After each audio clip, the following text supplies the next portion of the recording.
if you wanted to create a new personal reality, a new life, then you would have to start thinking about what you've been thinking about and change it. You would have to become aware of your unconscious thoughts and observe them. Most people try to create a new personal reality as the same personality, and it doesn't work. You literally have to become someone else.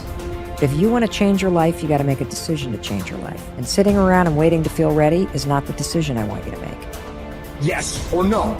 Make the binary code decision. Yes or no. It's a commitment. It's not a feeling. Commitments don't have nothing to do with your feelings. You do it because you're supposed to. So as you're looking at the choices that are before you, where you've got a path that's well-trodden, you've got a path that literally is invisible and won't become something until you step on it, you have to understand that that's what this life is meant to be, and that the only frustration that you will look back on with tremendous regret is knowing that you did what was easy, even though it wasn't you.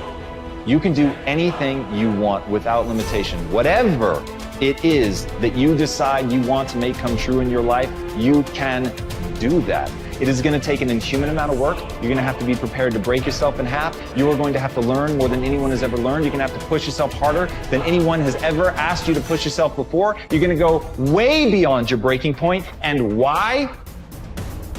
Because as Malcolm X said, the future belongs to those who prepare for it today. In this life, to be successful, you always need to stay ready. Because your opportunity will come and go before you even know it. These are the moments, the opportunities that will come and pass us by. And it's about taking the time to prepare so we can capture the moment, so that we can win that very moment. Successful people know that if you stay ready, you don't need to get ready. You do not prepare to be against the world. You prepare to act reasonably within a chaotic world where not everybody is as well prepared as you are. The question is, will you do it for yourself?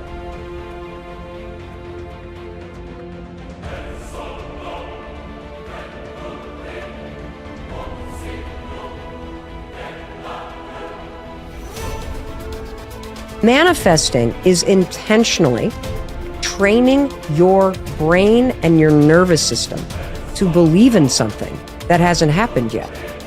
That's what manifesting is. Manifesting is a power tool. It's backed by neuroscience. It is backed by years of research. And when used properly, it helps you achieve your goals because it helps you prepare to do the work. I use science-backed manifesting tools every single day to shut down the negative conversations in my life and to live a big life and to take big risks. And dude, Olympic athletes use manifesting. And we're going to get into how Olympic athletes and the world's leading, business leaders and successful people everywhere use it. But I'm telling you right now, the way you shut down your internal conversation that is holding you back is manifesting. Manifesting is one of the first things you have to learn how to do to get started on making this a reality.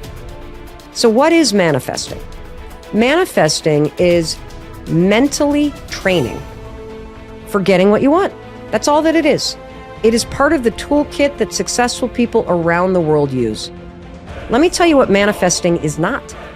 Manifesting is not thinking thoughts and then hoping they come true. That is what people do on their 7th birthday, and they blow out the candles. That is not what we are doing here. Manifesting is based in neuroscience.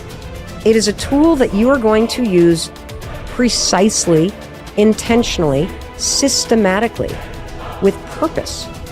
Because you use manifesting to rewire your mind and your body and your spirit to help you do the work to achieve your dreams. When you use manifesting properly, you are removing the mental obstacles of self-doubt, resistance, fear, perfectionism, feeling overwhelmed, other people's expectations, all that stuff that is holding you in place right now, that makes you spin in circles. Manifesting clears that shit out, and it programs, using science, a completely different way of thinking and feeling about the things that you want to create in your life. And when you manifest properly, it's almost like the pregame training that you do before the big game. It prepares you to take action. It boosts your confidence. It gets you ready to do that thing.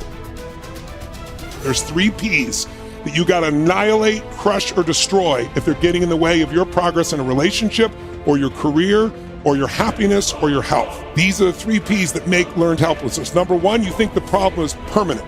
Once you've had enough disappointment, sometimes your brain doesn't want to get disappointed, so it's a permanent problem. Please write down, no problem is permanent, only your soul is permanent.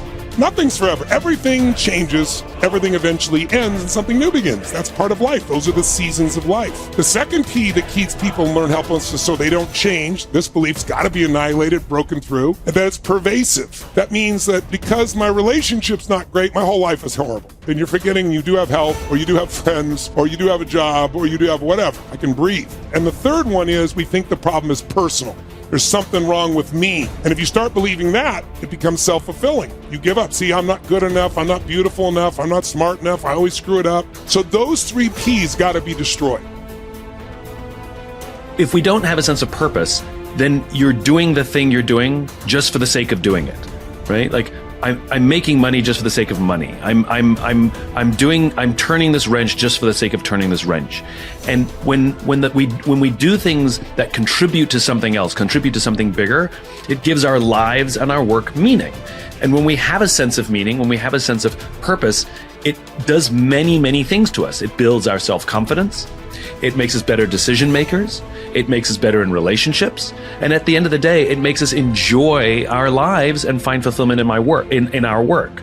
And I think so often, and I think there's a lot of people don't think about it this way. They don't think about what's the purpose of all of this. What's the reason I'm doing all of this? We usually default to, I got to pay my bills. Now, that's a function,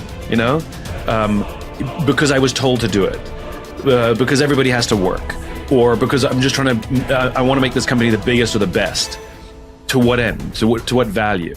And so to truly understand purpose, I think, like I said, it sort of just has positive effects all over the place. In the real world, we miss. Sometimes by a lot, but we have to keep trying. The more we work on it, the better we get. The more shots we take, the more times we'll hit the target and the more good we'll do. When a philosopher, he said, is exhorting, persuading, rebuking, or discussing some aspect of philosophy, if the audience pour forth trite and commonplace words of praise in their enthusiasm and unrestraint, if they even shout, if they gesticulate, if they are moved and aroused and swayed by the charm of his words, by the rhythm of his phrases, and by certain rhetorical repetitions, then you may know that both the speaker and his audience are wasting their time, and that they are not hearing a philosopher speaking but a flute player performing. But this inner battle, as Martin Luther King Jr. would later call the Civil War between the North and South of our souls, rings true to any person with a shred of self-awareness.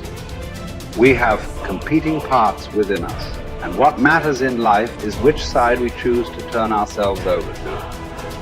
One must design one's life, Posidonius said, to live contemplating the truth and order of the universe, and promoting it as much as possible, being led in no respect by the irrational part of the soul comes his way. A wise man can make use of whatever comes his way, he said, but is in want of nothing.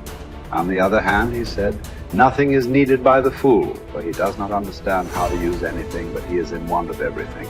There is no better definition of a Stoic. To have but not want, to enjoy without needing.